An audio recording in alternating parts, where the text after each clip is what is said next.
Russia lost another Su-25 aircraft in the Kramatorsk direction. At least 100 settlements in Russia's Kursk region are under the control of Ukraine.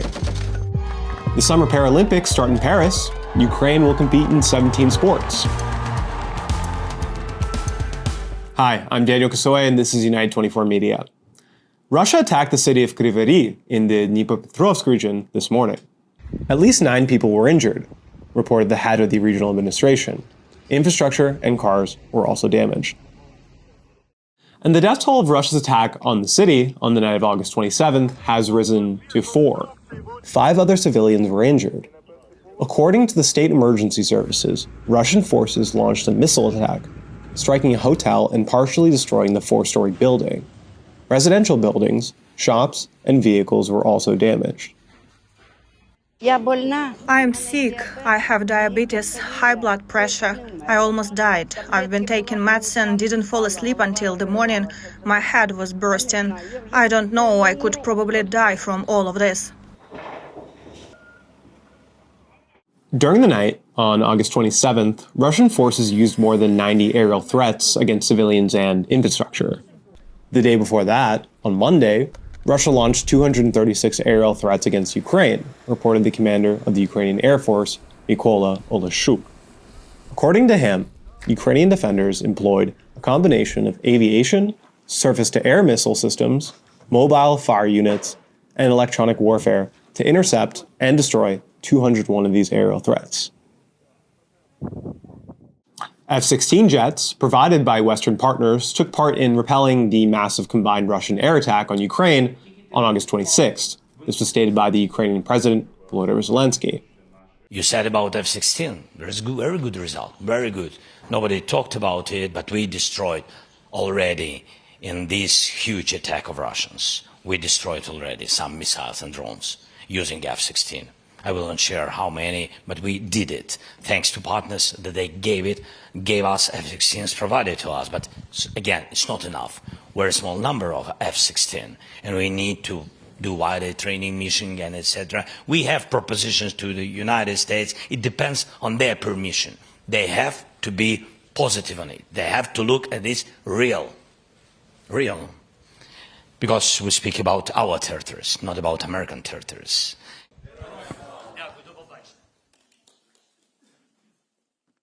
The NATO-Ukraine Council is to convene at Kyiv's urgent request, says the alliance spokesperson Farhad Daklallah.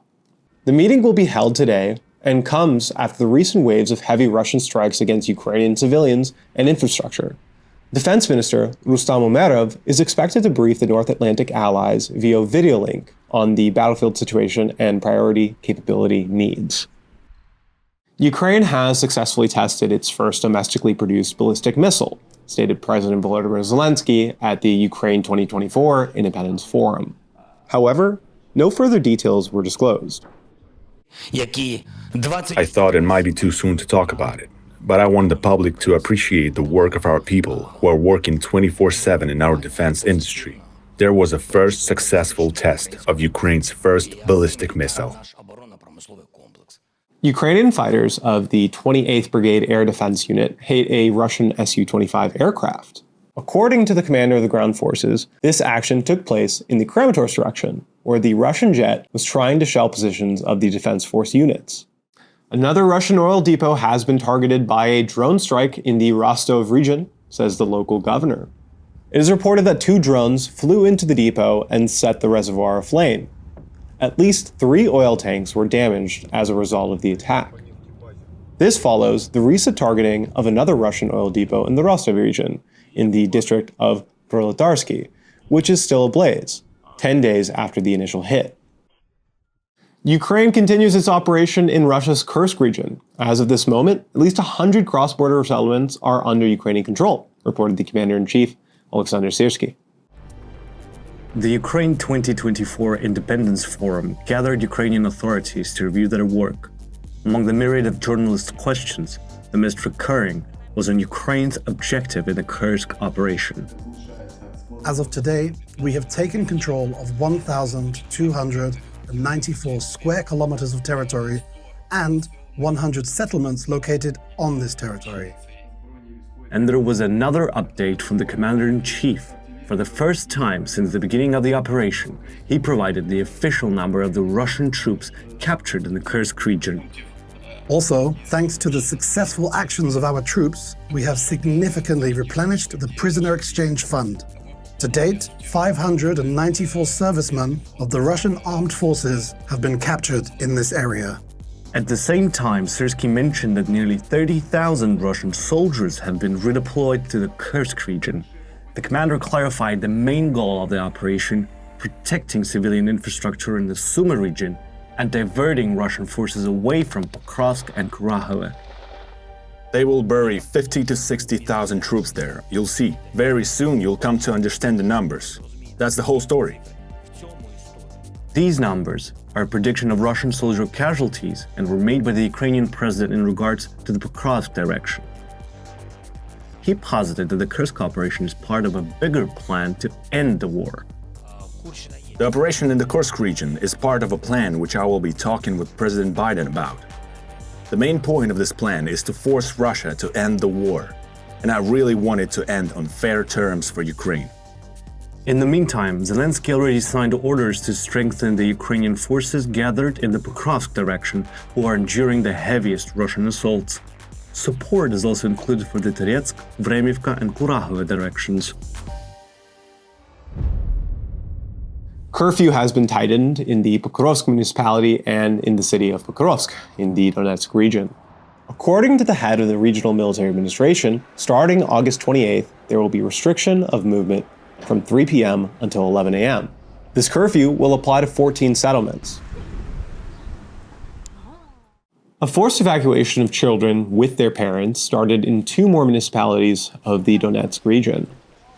People have to leave nearly 20 settlements in the Konstantinivka and Selidova areas. They are located close to Pokrovsk, a direction that has been highlighted as one of the hottest with the most intense fighting in the daily updates from the Ukrainian General Staff. The International Atomic Energy Agency Director General Rafael Grossi visited the Kursk nuclear power plant. He stated that the station is operating in conditions that are close to normal. At the same time, he mentioned the situation was serious because of the fighting in the Kursk region. This nuclear power plant is of the RBMK type, which basically means that it does not have the containment dome and protective structure that is typical to most of the more current nuclear power plants. What does this mean? This means that the core of the reactor containing nuclear material is protected just by a normal roof. A comparison like this equating Chernobyl with Kursk, I think, is an exaggeration. But this is the same type of reactor and there is no specific protection. And this is very, very important.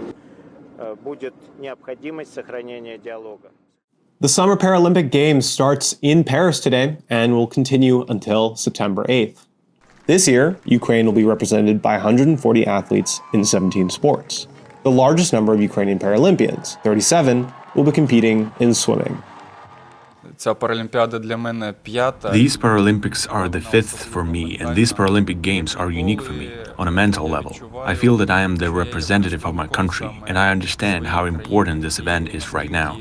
We do not only carry a sporting mission, but we have a humanitarian and diplomatic mission too. We are ready to shout to the whole world that we are alive.